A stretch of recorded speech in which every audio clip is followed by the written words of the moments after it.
Welcome to APG classes. आप सभी साथियों का एपीजी क्लासेस में स्वागत है। साथियों, आज का हमारा जो सेशन होगा वो साइंस के टॉप 20 क्वेश्चन होंगे। जो भी कॉम्पिटिटिव एग्ज़ाम होते हैं उन सब में साइंस से क्वेश्चन पूछे जाते हैं और ये सारे क्वेश्चन जो होंगे वो किसी न किसी कॉम्पिटिटिव एग्ज़ाम में पूछे गए क्वेश्चन हैं। तो आपसे रिक्वेस्ट है कि आप वीडियो को पूरे अंत तक देखें और देखें कि कैसे कैसे क्वेश्चन कॉम्पिटिटिव एग्ज़ाम में पूछे जाते हैं और आपकी तैयारी क्या है, और हर क्वेश्चन का आंसर देने का प्रयास करें। और चलते हैं क्वेश्चन की तरफ और क्वेश्चन देखेंगे। पहला क्वेश्चन क्या है? पहला क्वेश्चन है कि नेत्रदान में आँख का कौन सा हिस्सा दान किया जाता है? ऑप्शन ए है आइरिस, ऑप्शन बी है कार्निया, ऑप्शन सी है नेत्रलेंस और ऑप्शन डी है नेत्र। तो देखिए, आँख नेत्रदान में आँख का कौन सा हिस्सा दान किया जाता है, ये हमसे पूछा गया है। हम आपको बता दें कि आइरिस जो होता है, जो आँख होता है, आँख का ये जो पार्ट होता है उसको, उसका जो ये पार्ट होता है ये आइरिस होता है। ठीक है ना? तो आँख का अगर आइरिस भूरा है तो आँख भूरा होता है, आँख का आइरिस काला है तो आँख काला होता है। यानी नेत्रदान में आइरिस का कोई हिस्सा दान नहीं किया जाता है। अब बढ़ते हैं कार्निया की तरफ। कार्निया क्या होता है? कार्निया जो होता है यही नेत्रदान में, कार्निया जो होता है उसी को दान किया जाता है। यानी नेत्रदान में आँख का कार्निया वाला हिस्सा दान किया जाता है। नेत्र लेंस क्या होता है? नेत्र लेंस वह लेंस होता है जो क्या करता है, किसी भी वस्तु का प्रतिबिंब रेटिना पर बनाता है। इसलिए ऑप्शन सी नहीं होगा, ऑप्शन बी आपका सही आंसर हो जाएगा। तो नेत्र लेंस क्या करता है कि जो वस्तु हम देखते हैं उसका प्रतिबिंब रेटिना पर बनाता है। एक चीज़ और बता दें कि नेत्र लेंस जो होता है वो उत्तल लेंस होता है और लेंस द्वारा वस्तु का जो प्रतिबिंब रेटिना पर बनाया जाता है वो उल्टा होता है, लेकिन हम उसे अपने अनुभव के आधार पर सीधा देखते हैं। ठीक है ना? तो ये चीज़ें आपको क्लियर हो गई होंगी। अब चलते हैं अगले क्वेश्चन की तरफ। अगला क्वेश्चन देखेंगे। अगला क्वेश्चन क्या है? अगला क्वेश्चन है आपका, लेंस की क्षमता का मात्रक होता है। ऑप्शन ए है मीटर, ऑप्शन बी है सेंटीमीटर, ऑप्शन सी है डायोप्टर और ऑप्शन डी है एम्पियर। तो हमें बताना है कि लेंस की क्षमता का मात्रक क्या होता है। आपको बताना है कि लेंस की क्षमता का जो फार्मूला होता है P इक्वल टू होता है 1/स्मॉल f, अगर फोकस दूरी मीटर में दी गई हो तब, और P इक्वल टू 100/स्मॉल f अगर फोकस दूरी आपका सेंटीमीटर में दी गई हो तब। तो हमसे पूछा गया कि लेंस की क्षमता का मात्रक क्या होता है। आप देखिए ऑप्शन जो है मीटर, जिसका ऑप्शन है, तो मीटर जो होता है ये दूरी का मात्रक होता है, इसलिए ऑप्शन ए नहीं होगा। सेंटीमीटर ये भी दूरी का मात्रक होता है लेकिन मीटर से छोटा मात्रक होता है। एम्पियर जो होता है ये विद्युत धारा का मात्रक होता है, इसलिए ऑप्शन डी भी नहीं होगा। ऑप्शन सी जो है डायोप्टर, यही क्या होता है, लेंस की क्षमता का मात्रक होता है डायोप्टर। अगर किसी के चश्मे में -3 डायोप्टर लिखा है, -3D, तो इसका मतलब होता है कि वह लेंस कैसा यूज किया गया है, अवतल लेंस। और अगर +3D लिखा है, 3D लिखा है, तो उसका मतलब क्या है कि उत्तल लेंस का प्रयोग किया गया है उसके चश्मे में। और लेंस की जो क्षमता है वो 3 डायोप्टर है प्लस में। ठीक है ना? इसको ध्यान रखिएगा। चलते हैं अगले क्वेश्चन की तरफ। अगला क्वेश्चन देखेंगे। अगला क्वेश्चन क्या है? देखिए, अगला क्वेश्चन है, सॉरी आपको बता रहे हैं,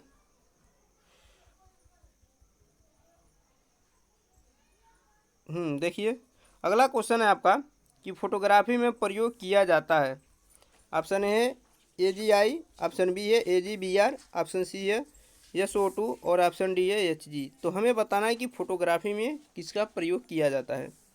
आपको बता दें HG जो जो होता है, जिसे हम क्या करते हैं, मरकरी कहते हैं, इसे क्विक सिल्वर के नाम से भी जाना जाता है। तो HG का प्रयोग नहीं किया जाता, ऑप्शन डी कट जाएगा। SO2 सल्फर डाइऑक्साइड, इसका प्रयोग नहीं किया जाता है क्योंकि सल्फर डाइऑक्साइड का जनरली क्वेश्चन पूछता है कि अम्लीय वर्षा में किस गैस का महत्वपूर्ण योगदान होता है। तो अगर अम्लीय वर्षा की बात करें तो सल्फर डाइऑक्साइड का प्रयोग किया जाता, सल्फर डाइऑक्साइड गैस का महत्वपूर्ण योगदान होता है। अब बचा AGI और AGBR। देखिए AGI जो है, जिसे हम सिल्वर आयोडाइड कहते हैं, इसका प्रयोग हम कृत्रिम वर्षा कराने में करते हैं। ठीक है ना? अगर कृत्रिम वर्षा कराना हो तो हम क्या करते हैं, सिल्वर आयोडाइड का प्रयोग करते हैं, तो इसलिए ऑप्शन ए भी नहीं होगा।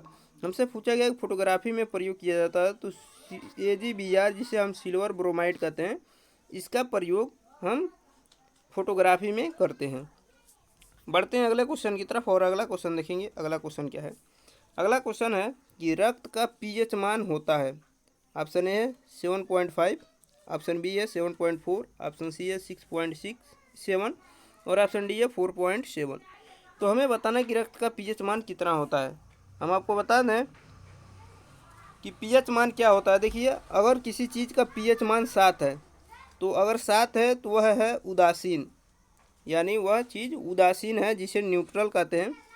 अगर पीएच मान 7 से अधिक है तो वो क्या होता है, क्षारीय होता है। अगर पीएच मान 7 से कम है तो वह अम्लीय होता है। इस बात को ध्यान रखिएगा। अब हमसे पूछा गया कि रक्त का पीएच मान कितना होता है। तो रक्त का पीएच मान जो होता है वो 7.4 होता है, और 7.4 होने का मतलब यह हुआ है कि रक्त जो होता है वो क्षारीय होता है। क्यों? क्योंकि 7 से जब भी हम ऊपर जाते हैं तो क्षारीय होती है, और 7 से नीचे जब हम आते हैं तो क्या होता है, अम्लीय होता है। इस बात को ध्यान रखिएगा। अब बढ़ते हैं अगले क्वेश्चन की तरफ। अगला क्वेश्चन देखेंगे। अगला क्वेश्चन क्या है, देखिए अगला क्वेश्चन है अम्ल वर्षा का कारण है। Option A CH4 methane, option B है SO2 sulphur dioxide, option C है CO2 कार्बन डाइऑक्साइड और ऑप्शन डी है O2। तो हमें बताना है कि अम्ल वर्षा का कारण क्या है। अभी हमने बताया कि अम्ल वर्षा का कारण क्या है। अगर थोड़ा सा भी आपको ध्यान होगा तो आपको आंसर पता होगा कि अम्ल वर्षा का जो कारण है वो सल्फर डाइऑक्साइड है, इसलिए इस पर ज़्यादा समय नहीं लेंगे। सल्फर डाइऑक्साइड जो है वह अम्ल वर्षा का मुख्य कारण है। इसी के कारण, अम्लीय वर्षा के कारण ही ताजमहल का पीलापन जो है, यानी ताजमहल जो पीला हो रहा है, वो अम्ल वर्षा का कारण ही है। अब बढ़ते हैं अगले क्वेश्चन की तरफ। अगला क्वेश्चन देखेंगे। देखिए अगला क्वेश्चन है कि रात में तारे हमें टिमटिमाते हुए दिखाई देते हैं, इसका कारण है। ऑप्शन ए अपवर्तन, ऑप्शन बी है परावर्तन, ऑप्शन सी है ध्रुवण और ऑप्शन डी है प्रकीर्णन।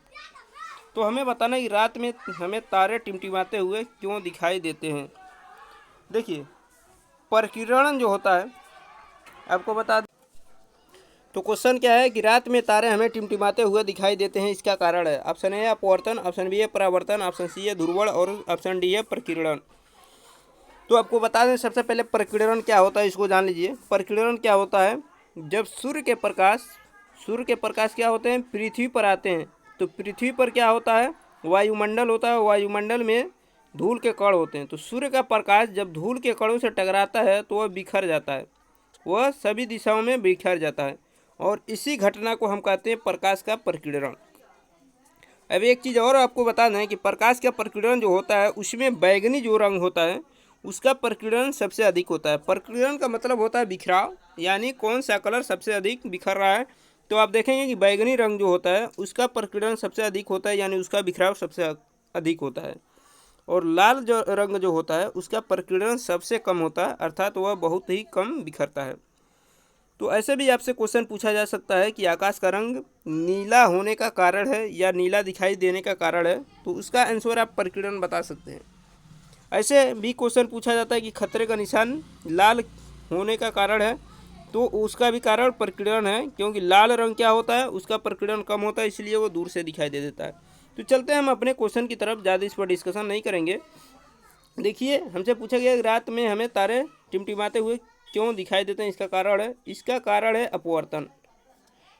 अपवर्तन क्या होता है, अपवर्तन का मतलब होता है कि प्रकाश के अपने मार्ग से विचलित होने की घटना को अपवर्तन कहते हैं। जैसे प्रकाश की किरण अगर इधर आ रही है तो धूल के कण होने की वजह से कभी इधर कभी इधर कभी इधर कभी इधर, यानी अपने मार्ग से विचलित होती है, तो इसे हम कहते हैं प्रकाश का अपवर्तन। अगर बात करें परावर्तन की, तो परावर्तन क्या होता है, किसी प्रकाश की किरण चिकने तल से टकरा कर उसी माध्यम में वापस चली जाती है, तो इस घटना को परावर्तन कहते हैं। तो जबकि ये ऑप्शन बी आपका सही आंसर नहीं होगा, ऑप्शन ए आपका सही आंसर हो जाएगा। अब चलते हैं अगले क्वेश्चन की तरफ। अगला क्वेश्चन देखेंगे। अगला क्वेश्चन क्या है, देखिए अगला क्वेश्चन है आपका कि प्रतिरोध का मात्रक होता है। Option A ampere, option B है कैलोरी, ऑप्शन सी है ओम और ऑप्शन डी है वोल्ट। तो हमें बताना है कि प्रतिरोध का मात्रक क्या होता है। तो देखिए, एम्पियर जो होता है आप जानते हैं कि विद्युत धारा का मात्रक एम्पियर होता है, तो इसलिए ऑप्शन ए नहीं होगा। उसके बाद विद्युत धारा का एक मात्रक और होता है कूलम प्रति सेकंड, इसको भी ध्यान रखिएगा। अब देखिए कैलोरी क्या होता है। कैलोरी जो होता है ये ऊर्जा का मात्रक होता है। जैसे किसी भी चीज़ को हम खाते हैं तो ये कल्पना करते हैं कि उसमें कितने कैलोरी ऊर्जा हमें मिल रही है। तो कैलोरी जो होता है वो ऊर्जा का मात्रक होता है। और वोल्ट क्या होता है? वोल्ट जो होता है वो विभवांतर का मात्रक होता है, इसलिए ऑप्शन डी भी नहीं होगा। ऑप्शन सी जो है ओम, ओम जो होता है वो प्रतिरोध का मात्रक होता है, इसको ध्यान रखिएगा, ठीक है ना। अब चलते हैं अगले क्वेश्चन की तरफ। अगला क्वेश्चन देखेंगे, अगला क्वेश्चन क्या है। देखिए अगला क्वेश्चन है आपका कि अंतरिक्ष से आकाश का रंग कैसा दिखाई देता है। ऑप्शन ए है नीला, ऑप्शन बी है काला, ऑप्शन सी है सफ़ेद और ऑप्शन डी है लाल।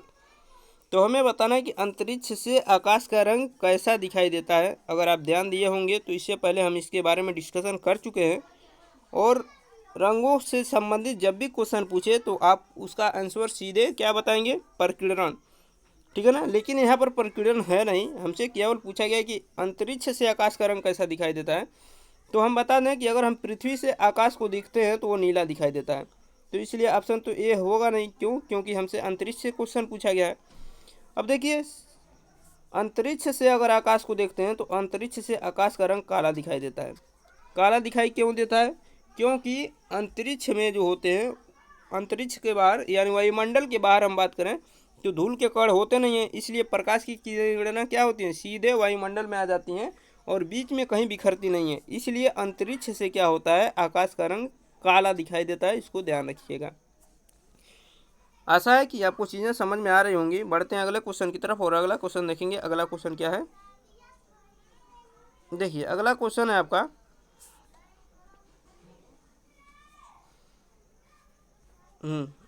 ये अंतरिक्ष वाला हो गया है। अब चलते हैं अगले क्वेश्चन की तरफ। अगला क्वेश्चन देखेंगे तो क्वेश्चन यहीं पे समाप्त होता है। वीडियो कैसा लगा आप लोग कमेंट बॉक्स में ज़रूर बताइएगा, और जो लोग चैनल पे नए हो वो चैनल को सब्सक्राइब करें, लाइक करें तथा ज़्यादा से ज़्यादा अपने दोस्तों के पास शेयर करें। मिलते हैं नेक्स्ट वीडियो में, तब तक के लिए अपना ख्याल रखिए। धन्यवाद।